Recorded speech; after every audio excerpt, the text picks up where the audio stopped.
Hello, I'm Kurt Owen. I want to thank Legacy Minded Men for the honor of being able to do these with you. This is such an important ministry, and Joe Pellegrino and the staff at Legacy Minded Men, they're changing lives all over the world, and I encourage you to support that. I ask you to like, subscribe, share, tell other people about it, but also consider financially supporting the ministry. These things are expensive to do, and they do such an excellent job at it. Today I want to talk to you about the prodigal son from Luke chapter 15. This is an interesting young man. He's the younger of two children. He's got an older brother.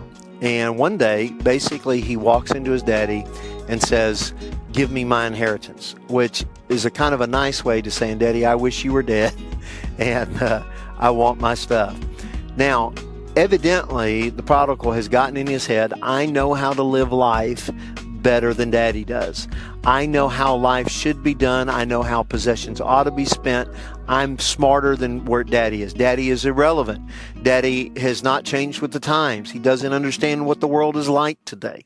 See, all of that was going through his mind, because when he leaves, that's exactly what he goes and does. He doesn't live the life he saw from his dad. He lives his own thinking. Have you ever been that way? I know for a fact I have.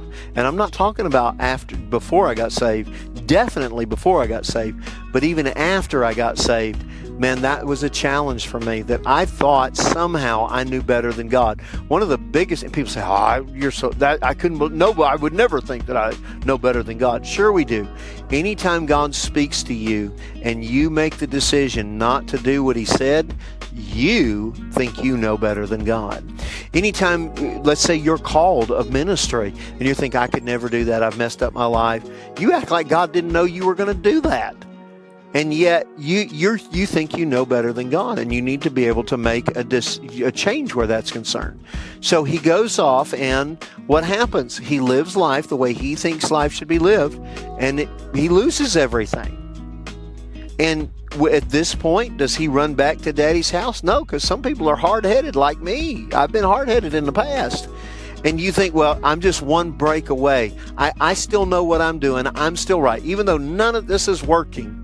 This is like socialism, right? Well, I know if we could just do it this way. No, you're wrong. You're wrong in your approach to life. And so he ends up with nothing. He loses everything. Then it gets worse. There's a famine in the land. He still doesn't go back to Daddy's house. Folks, do not be this hard-headed. If you have made a mistake, if you've walked away from the way things that God has taught you, the way the Bible says, the way you've learned of him how to operate, immediately run back. I would never leave in the first, well, I have left, but I'm hoping I wouldn't leave now in the first place. He gets to the place that it is so bad, he would want to eat what hogs eat, and nobody will let him have any. And then it says he comes to himself. I will also encourage you in relationships with this. Don't try to undo when people end up in the hog trough. Because a lot of times people say, "Don't hear in the hog trough, just come out of that hog trough. Because I love you, I'm going to take you out of the hog trough." If you loved them, you would leave them in the hog trough until they realized the decisions that they had made had brought them to the hog trough. Notice it was not the father who said, "Boy, I know better than you, so I'm going to put you in this hog trough and I'm going to teach you that how I'm smarter than you." Because that's the way a lot of people look at God, is I ended up in this hog trough because God put me in this hog trough to teach me I was stupid. No, your own stupidity put you in the hog trough. But you can at that point come to yourself. You can make a decision. "Lord, I look around me and I look at the destruction. Lord, I've made a mistake. Lord, help me." Now, I'm not saying cry out, "Lord, help me," to give you relief. I'm asking you to cry out to the Lord for change. Because a lot of times people get in that situation and all they want is relief. "I just don't want to have to eat with the pigs. If you'd be willing to feed me, life would be great." That's not what you need. You need to come to a place of true change. If you will come to a place of true change, if you would make better decisions, if you would follow after the things of God, if you would choose the will of God, you would end up out of the hog trough automatically. Because God is not leading you into the hog trough. He's leading you into triumph.